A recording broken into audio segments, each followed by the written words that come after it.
This first tip is a crucial one, and it has to do with those of you who are building a new home. Don't get stuck with a kitchen that's dictated by your house plan. As the kitchen is probably the most important room in your home, you really want to get this one right. Oftentimes, the kitchens that are in a blueprint are just placeholders. They basically tell you, hey, this is where the kitchen goes. And what can easily happen is that the designer and you are stuck designing a kitchen into those constraints, and it might not be what you want. Plan out the perfect kitchen for you. In the end, I guarantee you'll be much happier that you designed your kitchen first. Be careful not to create bottlenecks in your kitchen. Here's an example of what I mean. The sink and the range being back to back like this could potentially be a real sticking point. With more than one person using this kitchen at the same time, this can create a real problem in the kitchen where there's just unnecessary congestion. Now, with proper planning, you can create a design that doesn't have any bottlenecks, but it does take some planning and some preparation, and this is another reason why planning your kitchen first is important. Now, since we're talking about planning, let's focus on appliances for a minute. Improper appliance selection and placement can render your kitchen very dysfunctional.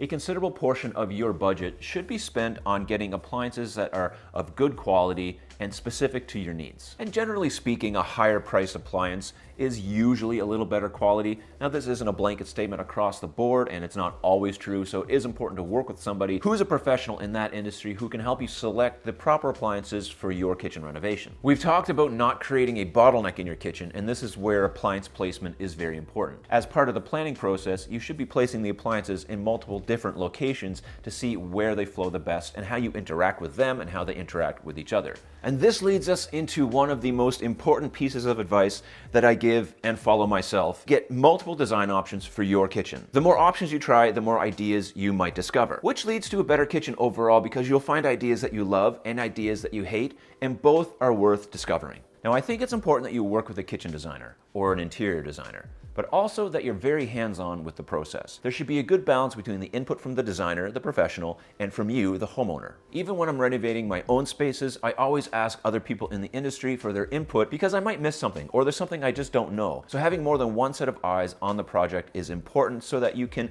cover all the bases. Now, in the end, it's your kitchen, and so you have to make the final decision on what exactly it is that you want, but it's very good to get input from other people, especially people who are in the industry who might just know things that you don't know. The first 5 tips were very planning centered. The next 5 are more design specific. And if you need help with your kitchen planning, check out my website. There might be a solution for you. There's a link in the description below. You should plan for a big or bigger window.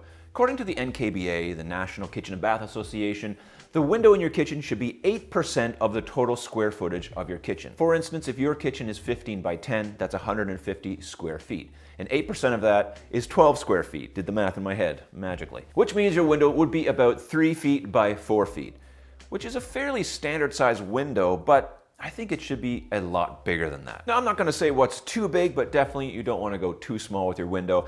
My suggestion is you just get as much natural light as possible into that space.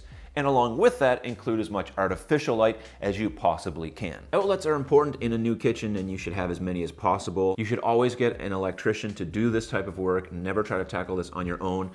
One wrong move, one wrong connection, and there's a lot of bad things that can happen. Generally speaking, for every 12 inches of countertop, you should have an outlet over it, and there should be an outlet every 4 feet. You want to have as many outlets as you can for all of those small appliances that generally sit on your countertop and have shorter cords. When you're planning out the electrical, also include a lot of charging stations because for some reason, we like to charge our devices in our kitchen. There's 2 main ways that you should think about this. One is to have them hidden in a drawer. There's lots of ways you can do this. I'll add a few in the description below that you can pick up on Amazon. But in the age we live in, there is wireless charging, and you can have wireless charging stations built right into your cabinets and into your countertops. Just another way to add some seamless functionality to your kitchen because you're gonna have your devices there anyways, so they might as well be charging without all the cables and adapters plugged into outlets everywhere. More functional overall, and it looks cleaner. You can ruin a perfectly beautiful kitchen by not being able to move around in it. Proper walkways built into your design is very essential. Now, this does come into play mostly if you're creating a kitchen that's open, that has an island or maybe peninsula, and you need to create space around that island or peninsula so that you can move optimally. This also comes into play with entry points to your kitchen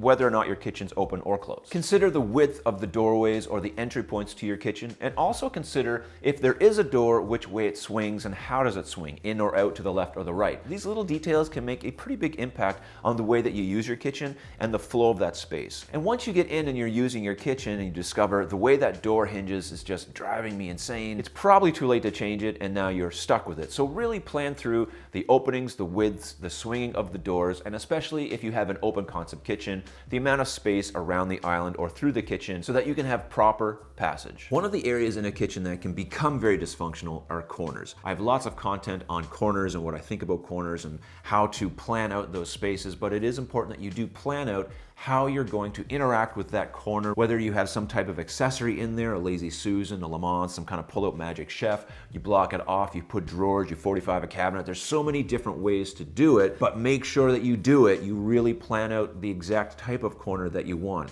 Don't leave it to a designer. They'll just put in a 90-degree corner with a Lazy Susan.